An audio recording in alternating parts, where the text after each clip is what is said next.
Operation സത്യ നമ്മൾ operation സത്യമായി മുന്നോട്ട് പോകുമ്പോൾ ഈ യൂട്യൂബിൽ വ്യൂവർഷിപ്പ് ഉണ്ടെന്ന് പെരുപ്പിച്ച് കാണിക്കുന്നു. മറ്റ് ചില ആളുകളും ഇതിൻ്റെ പിന്നിലേക്ക് വരുന്നു എന്ന് മാത്രവുമല്ല, ഏറ്റവും നമുക്ക് പരിഹാസമായി തോന്നിയത് ഒരു ചാനൽ കൂടി ഇതിനകത്തൊരു ചില ശ്രമങ്ങൾ നടത്തുമ്പോൾ അവർക്കെതിരെ നമ്മൾ നടപടിയെടുത്ത് അവരുടെ റേറ്റിംഗ് കുറയ്ക്കുന്നുണ്ട് എന്നുള്ള മറുപടി ബാർക്കിൽ നിന്ന് പോലീസ് ഉദ്യോഗസ്ഥന്മാർക്ക് കിട്ടിയത് പോലീസ് ഉദ്യോഗസ്ഥന്മാരെ പോലും അമ്പരപ്പിച്ചിട്ടുണ്ട് എന്നാണ് നമുക്ക് മനസ്സിലാക്കാൻ കഴിയുന്നത്. SKN ഇന്ത്യൻ ടെലിവിഷൻ ചാനൽ വ്യവസായ രംഗത്തെ തന്നെ തകർക്കുന്ന, അല്ലെങ്കിൽ അതിൻ്റെ നട്ടലൊടിക്കുന്ന ചില നീക്കങ്ങളാണ് ബാർക്കിലെ ചില ജീവനക്കാർ, ഇടനിലക്കാരായ ചില ജീവനക്കാർ, അതിൽ പ്രത്യേകിച്ച് പ്രേംനാഥ് എന്ന ആളിൻ്റെ നേതൃത്വത്തിൽ നടത്തിയിരുന്നത് എന്ന കാര്യത്തിൽ യാതൊരു സംശയവുമില്ല. അക്കാര്യത്തിലുള്ള അന്വേഷണമാണ് ഇപ്പോൾ നടന്നു വരുന്നത്. അത് ബാർക്കിൻ്റെ വിജിലൻസ് വിഭാഗം അന്വേഷിക്കുന്നുണ്ട്. മുഖ്യമന്ത്രിക്ക് SKN തന്നെ നൽകിയ പരാതിയുടെ അടിസ്ഥാനത്തിൽ മുഖ്യമന്ത്രി അത് DGPക്ക് കൈമാറുകയും DGP രവാഡ ചന്ദ്രശേഖരന്റെ നേതൃത്വത്തിൽ പ്രത്യേക അന്വേഷണ സംഘം ഈ വിഷയത്തിൽ രൂപീകരിക്കുകയും ചെയ്തിരുന്നു. ഇതിന്റെ അടിസ്ഥാനത്തിലാണ് ഇപ്പോൾ Kalamassery SHO Dileesh T, grade SI Sebastian Antony, cyber dome ASI Delphin എന്നിവരടങ്ങുന്ന സംഘം മുംബൈ പരേലിലുള്ള ബാർക്കിന്റെ ആസ്ഥാനത്തെത്തിയത്. ആദ്യമായാണ് ഈ ബാർക്കിന്റെ ആസ്ഥാനത്ത് പോലീസ് എത്തുന്നത്.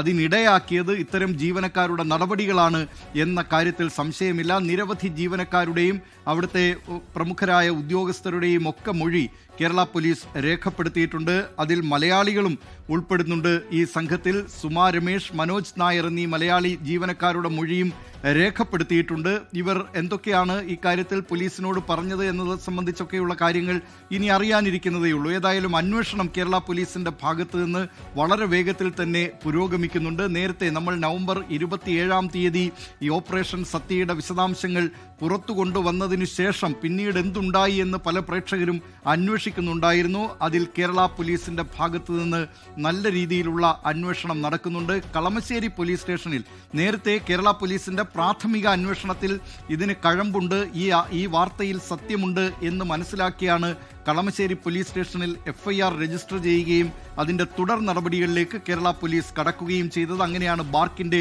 ആസ്ഥാനത്ത് പോലീസ് എത്തുന്നതും ഈ പ്രേംനാഥിന്, ഇടനിലക്കാരൻ പ്രേംനാഥ്, ആ കേരള പോലീസ് സംഘം അവിടെ എത്തുമ്പോൾ ഉണ്ടായിരുന്നില്ല. പ്രേംനാഥിനെ വിളിച്ചു വരുത്തി.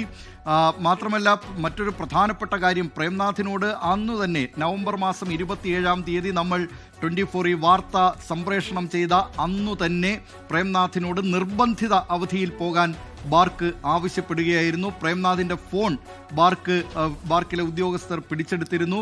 ഈ ഫോൺ പിന്നീട് സ്വകാര്യ ലാബിൽ ഫോറൻസിക് പരിശോധനയ്ക്ക് അയക്കുകയാണ് ചെയ്തത്. ആ ഫോറൻസിക് പരിശോധന, അവിടുത്തെ ഈ സ്വകാര്യ ലാബിൽ നടത്തിയ പരിശോധനയിൽ ഏതെങ്കിലും തരത്തിലുള്ള കൃത്രിമം വരുത്തിയിട്ടുണ്ടോ, എന്തെങ്കിലും രേഖകൾ നശിപ്പിച്ചിട്ടുണ്ടോ എന്ന കാര്യം അത് കേരള പോലീസ് ഇപ്പോൾ പിടിച്ചെടുത്തിട്ടുള്ള പ്രേംനാഥിന്റെ ഫോണിന്റെ വിശദമായ സൈബർ പരിശോധനയിൽ ലഭ്യമാകുമെന്നാണ് പോലീസ് കരുതുന്നത്. അതുകൊണ്ട് തന്നെ ഈ തട്ടിപ്പിന് പിന്നിൽ പ്രവർത്തിച്ചിട്ടുള്ളവർ, അവരെ കൃത്യമായി നിയമത്തിന്റെ മുന്നിലേക്ക് കൊണ്ടുവരാൻ കഴിയും എന്ന നിലയിലാണ് ഏതാണ്ട് കേരള പോലീസിന്റെ അന്വേഷണം. ആ നിലയിൽ തന്നെയാണ് പോകുന്നത്. അത് രാജ്യത്തെ ടെലിവിഷൻ ചാനൽ വ്യവസായ രംഗത്തെ തകർക്കുന്ന ഒരു വലിയ മാഫിയയെ തുറന്നു കാട്ടാൻ കഴിയും ഇതിലൂടെ എന്നും കേരള പോലീസ് കരുതുന്നുണ്ട്.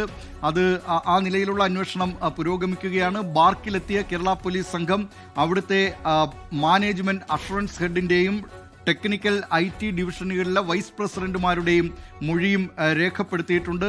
ഇനി ഫോറൻസിക് പരിശോധനയ്ക്കായി അയക്കുകയാണ്.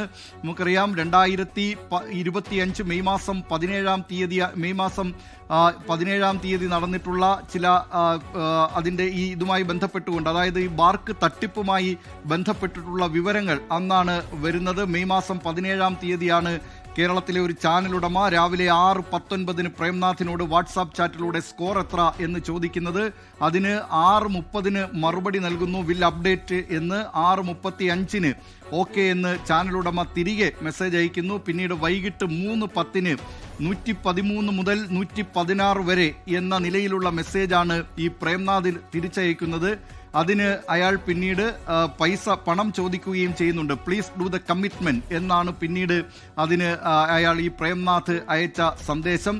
അതിന് പെയ്ഡ് എന്ന് ഈ ചാനൽ ഉടമ മറുപടി നൽകുകയും ചെയ്തിരുന്നു. ഇങ്ങനെ പണത്തിലൂടെ ഈ ചാനൽ ന്യൂസ് ചാനലുകളെയും അതോടൊപ്പം തന്നെ എന്റർടൈൻമെന്റ് ചാനലുകളും ഉൾപ്പെടെയുള്ള മുഴുവൻ ടെലിവിഷൻ ചാനലുകളെയും 50,000 കോടി രൂപയുടെ ബിസിനസ്സാണ് ഈ ടെലിവിഷൻ ചാനൽ വ്യവസായ മേഖലയിൽ നടക്കുന്നത്. അതിൽ ബാർക്കിന് ഒരു നിർണായക പങ്കുണ്ട്. ബാർക്ക് റേറ്റിംഗിന്റെ അടിസ്ഥാനത്തിലാണ്. അതുകൊണ്ട് ബാർക്കിലെ ജീവനക്കാരെ ഒപ്പം കൂട്ടുക, ബാർക്കിലെ ജീവനക്കാരെ വശത്താക്കുക, അതിന് അവർക്ക് പണം നൽകുക എന്ന തന്ത്രം സ്വീകരിച്ചുകൊണ്ട് ആ റേറ്റിംഗ് ചാർട്ടിൽ മുന്നിലെത്തുന്നതിന് വേണ്ടി യഥാർത്ഥ പ്രേക്ഷക പ്രീതിയിലല്ല, ഈ റേറ്റിംഗ് ചാർട്ടിലെ കൃത്രിമത്വത്തിലൂടെ മുന്നിലെത്തുന്നതിന് വേണ്ടി നടത്തിയിട്ടുള്ള ആ ശ്രമങ്ങളെയാണ് ഇപ്പോൾ തുറന്നുകാട്ടാൻ പോകുന്നത്. കേരള പോലീസ് ഏതായാലും ഇതിന്റെ പിന്നിലുണ്ട്, അന്വേഷണത്തിന് പിന്നിലുണ്ട്. കേന്ദ്ര വാർത്താവിതരണ പ്രക്ഷേപണ മന്ത്രാലയവും ഈ വിഷയത്തെ വളരെ ഗൗരവത്തോടു കൂടിയാണ് കാണുന്നത്.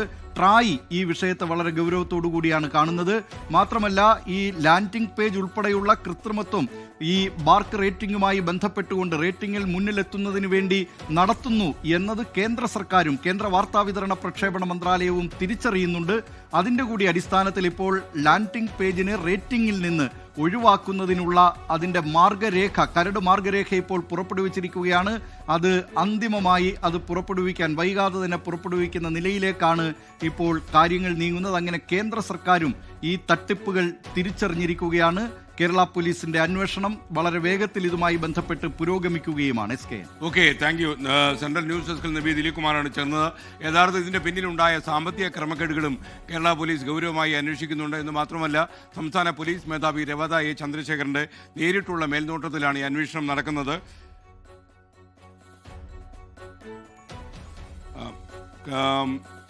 ഇത് നമ്മുടെ ഈ മുംബൈയിലെത്തിയ ടീമിലുണ്ടായിരുന്നത് Kalamassery SHO Dileesh T, grade SI Sebastian Antony, cyber dome ASI Delphin എന്നിവരടങ്ങുന്ന സംഘമാണ് മുംബൈയിലെത്തിയത്. ലോകത്തെവിടെയായാലും ഏത് സമയത്തും 24 വാർത്തകളും ഓഗ്മെന്റഡ് റിയാലിറ്റി പാക്കേജുകളും എക്സ്പ്ലെയിനറുകളും വിശദമായി കാണാൻ ഞങ്ങളുടെ യൂട്യൂബ് ചാനൽ നിങ്ങൾക്ക് സബ്സ്ക്രൈബ് ചെയ്യാം.